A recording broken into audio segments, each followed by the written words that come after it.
आज इंतहाई मसरत के साथ मैं ये कहना चाहूँगी कि मैं फिरदौस फातिमा रमज़ानी ख़ान, जिला अध्यक्ष वुमेंस विंग MIM, मैं आज यहाँ पर एक पोस्ट के लिए बहुत खुशी के साथ ऐलान कर रही हूँ कि आज अंकिता बाड़ू गजांस को इस औरंगाबाद शहर का वुमेंस विंग का वर्किंग प्रेसिडेंट यहाँ पर नियुक्त किया जा रहा है। और हम उम्मीद करते हैं कि अंकिता दिल से बहुत काम करेंगी और पार्टी के उसूल और प्रोटोकॉल को ध्यान में रखते हुए अपनी खिदमत अंजाम देंगी। और वैसे कहा जाता है आमतौर पर कि एक और एक दो होते हैं, लेकिन हम आगे चलकर मुस्तकबिल में दिखाएंगे कि इंशाल्लाह एक और एक यहाँ पर 11 होते हैं।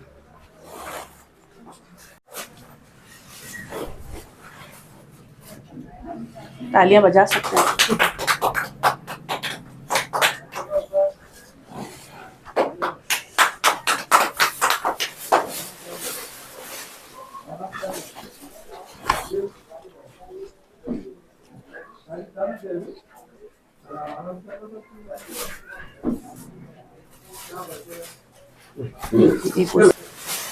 एक मिनट ऐसा लो।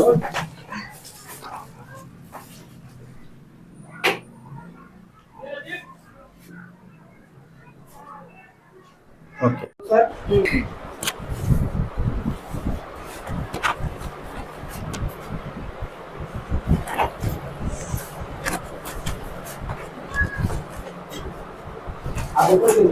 हाँ देते हैं दीदी। उस दिन मैंने कुछ भी नहीं लाई थी PhD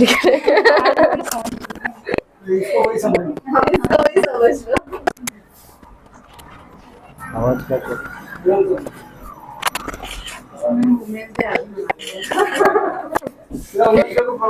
बहुत बड़ा है, तो ख़वातीन का हर दिन है, तो में ख़वातीन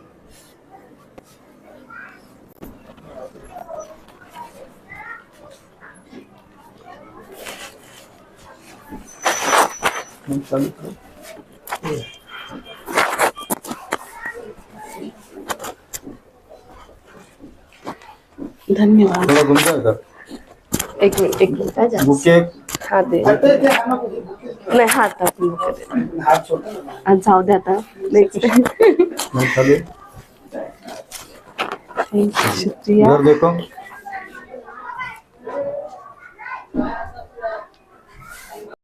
मैम क्या कहेंगे MIM को अंदर जो महिला विंग की शक्ति है अभी कुछ पदों के साथ उन्नति के साथ में आगे बढ़ती नजर आ रही है, और आने वाले जो इलेक्शन है 2024 में आप किस तरीके से देखते हैं इसको कि महिला विंग की जो शक्ति आपके पास बढ़ रही है, ताकत बढ़ रही है, क्या कहेंगे कि MIM पक्ष को किस तरीके से इसका फायदा होने वाला है? मैं ये कहना चाहूँगी आपसे कि जैसे हम सब जानते हैं कि हमारे देश में आधी आबादी औरतों की है, तो उस हिसाब से आज औरतों का इस सियासी मैदान में ज़्यादा से ज़्यादा तादाद में उतरना बहुत ज़रूरी है, अशद ज़रूरी है। हम खासदार साहब की हिदायत पर, डॉक्टर गफ़र साहब के हिदायत पर, और यहाँ पर वुमेंस विंग यहाँ पे शुरुआत हो चुकी है, और हमारी प्रदेश अध्यक्ष कीर्ति ताई डोंगरे और प्रदेश कार्य अध्यक्ष रोहिना शेख मैडम की हिदायत पर हम आज यहाँ पर ख़वातीन की तादाद को बढ़ाने की भरपूर कोशिश कर रहे हैं। जिसी की कड़ी का एक सिलसिला ये है कि आज अंकिता गजांस को यहाँ पर आज शहर का वुमेंस विंग का वर्किंग प्रेसिडेंट आज नियुक्त किया गया है। क्या उम्मीद रखते हैं आपकी महिला विंग के अंदर एक नई ताकत आपको कार्याध्यक्ष के रूप में मिली है अंकिता मैडम के साथ? वैसे कि आप लोग एक मिसाल जानते होंगे कि एक मर्द पड़ा, एक फर्द पड़ा, एक औरत पड़ी, पूरा ख़ानदान पड़ा। तो इसी तरह से महिलाओं की अपनी शक्ति है कि औरत जब एक पूरे ख़ानदान को लेकर चल सकती है तो एक मोहल्ले को भी रिप्रेजेंट कर सकती है, उनके मसाइल हल कर सकती है, कॉरपोरेशन में भी अच्छी तरह से, और शहर और ज़िला लेवल पर भी। आज इस फील्ड में औरतों का आना इसलिए भी ज़रूरी है क्योंकि हम देखते हैं कि आज जो वाटर मीटर और गटर के मसाइल है कॉरपोरेशन के, वो तो कॉरपोरेशन का रोज़ का ही काम है, लेकिन इसके अलावा अगर हम शहर के स्लम एरियाज़ में और ऐसे एरियाज़ में झाँक कर देखें तो आज नशे का मसला बहुत आम हो चुका है। और मेरे मानना ये है कि आज जिसको नशे को रोकने में जहाँ पुलिस नाकाम नज़र आ रही है, प्रशासन नाकाम नजर आ रहा है, तो ऐसी औरतों को, महिलाओं को घर से निकलकर इस चीज़ को रोकने की आज बहुत ज़रूरत है, क्योंकि ये आकर हमारे घरों तक भी आ सकती है। और नशे के अलावा भी बहुत सारी चीज़ें हैं, बहुत सारी गुमराहियाँ आज समाज में फैल रही है। हम लोग मिलकर इस चीज़ को भी दूर करने की कोशिश करेंगे। और बाकी के जो ख़वातीन के मसाइल है, कुछ पर्दादार ख़वातीन होती है, जो कुछ कम बोलने वाली ख़वातीन होती है, जो मर्दों के सामने अपने मसाइल पेश नहीं कर सकती, तो ऐसी ख़वातीन के लिए हम यहाँ पर ऑफिस की शुरुआत हो चुकी है। आगे चलकर ऐसे 10 ऑफिस खुलेंगे। और आज अंकिता और मैं साथ में खड़े हैं, इसका मतलब ये नहीं है कि 2 महिलाएं खड़ी हैं, हम एक और 11 महिलाएं यहाँ खड़ी हैं। और इसी ताकत से हम भरपूर कोशिश करेंगे और मजलिस इत्तेहादुल मुस्लिमीन को घर घर तक पहुँचाने की कोशिश करेंगे। जी, जैसा कि राजकारण में जो है बहुत सारी गलतफहमियाँ या इस तरीके की अफवाह बताई जाती है कि एमआईएम पक्ष जो है सिर्फ जो है मुस्लिमों के लिए है, अदर कास्ट के लिए नहीं है। इस पर आप क्या कहेंगे कि जबकि आपके यहाँ एक अंकिता मैडम आज आप यहाँ पर जो है, जो अदर समाज से आती है, वो आज आपको ज्वाइन हुए हैं, तो ऐसे में आपका क्या रिएक्शन है कि किस तरीके का मैसेज आप देना चाहेंगे? देखिए, कहा जाता है कि कुछ लोग कुछ आँख के अंधे होते हैं और कुछ लोग जो है तो अकल के अंधे होते हैं, है ना। तो आँख का जो अंधा है उसकी आँख को दुरुस्त किया जा सकता है, लेकिन जो अकल का अंधा है, जो लोग ये मान रहे हैं कि इत्तेहादुल मुस्लिमीन, मजलिस इत्तेहादुल मुस्लिमीन सिर्फ मुसलमानों की पार्टी है, तो बिल्कुल भी गलत है। अगर ऐसा होता तो आज हमारी महिला विंग की प्रदेश अध्यक्ष जो है तो एक कीर्तिताई डोंगरे न होती, है ना। और आज आप मेरे साथ यहाँ देख रहे हैं कि अंकिता गजास मेरे कंधे से कंधा लगाकर यहाँ चल रही है। हम यहाँ पर जय भीम और जय भीम का नारा हम दे रहे हैं, तो ये बात अपने आप में बिल्कुल भी गलत है। आज आप देखेंगे क्या हमारे शहर के लाडले खासदार साहब मराठा रिजर्वेशन के लिए मराठों के कंधे से कंधा लगाकर उनके साथ खड़े हैं, और उसके अलावा आप देखेंगे कि धनगर समाज के साथ उनके रिजर्वेशन के लिए उनके साथ कंधे से कंधा लगाकर खड़े हैं। तो ये कैसे आप कह सकते हैं क्या ये सिर्फ एक मुस्लिम पार्टी है या सिर्फ मुसलमानों के हित के लिए है? तो ये बात ही अपने आप में गलत बात है। शुक्रिया मॅडम, काय सांगणार? एमआयएम पक्षामध्ये आपण फार मोठी जबाबदारी घेऊन एमआयएम पक्षामध्ये आपण प्रवेश केलेला आहे आणि ही जबाबदारी खूप मोठी असल्याने आपल्याला काय वाटतं आता एमआयएम पक्षामध्ये काय करणार आहे आपण?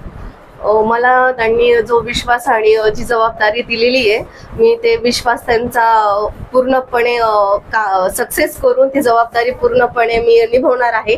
जिथे मला असे वाटेल की पार्टीमध्ये कुठे ना कुठे काही होत आहे, जिथे माझी गरज आहे, तिथे मी 100% माझं योगदान देण्यात तयार आहे मी। आणि माझ्यासोबत जेवढे पण सगळे मोठे आहेत त्यांच्यासोबत मला काम करण्यामध्ये पण आनंद होणार आहे, त्यांच्यासोबत मला नवीन काही शिकण्यामध्ये पण एक संधी भेटणार आहे त्या गोष्टीची। एमआयएम पक्ष दारुसलामी या ठिकाणी आपण एक प्रतिनिधी म्हणजे एक आपण आयुष्यमान कार्ड ह्या आपण पद्धतीनं तिथे एंट्री घेतलेली आहे आणि आपल्याला काय इम्प्रेशन असं कसं वाटलं की एमआयएम पक्षामध्येच आपल्याला प्रवेश करायचा आहे, याबद्दल आपल्याला काय वाटतं? माझं म्हणजे असं काही फिक्स नव्हतं की मला पक्षामध्ये काम करायचंय किंवा असं आहे, पण मी तिथे गेले कॅम्पच्या थ्रू माझी सगळ्यांसोबत एक भेट झाली।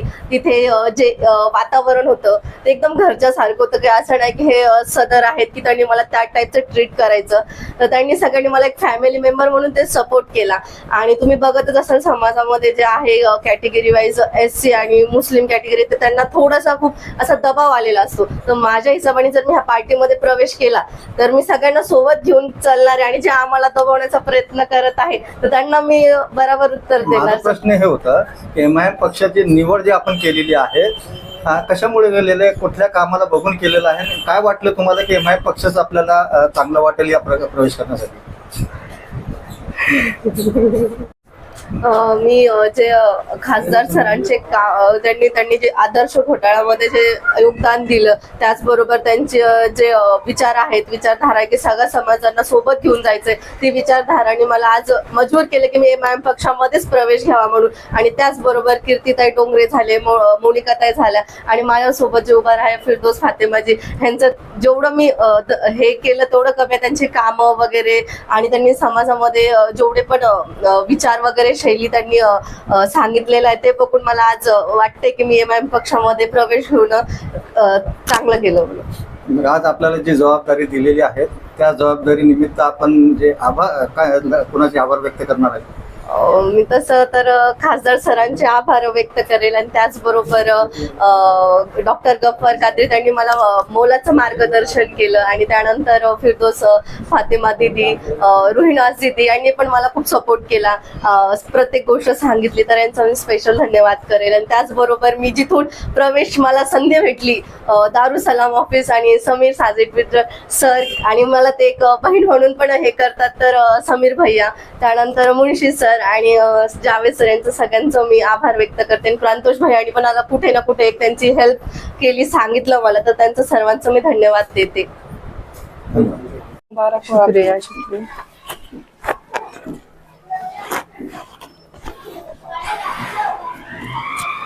ठीक है.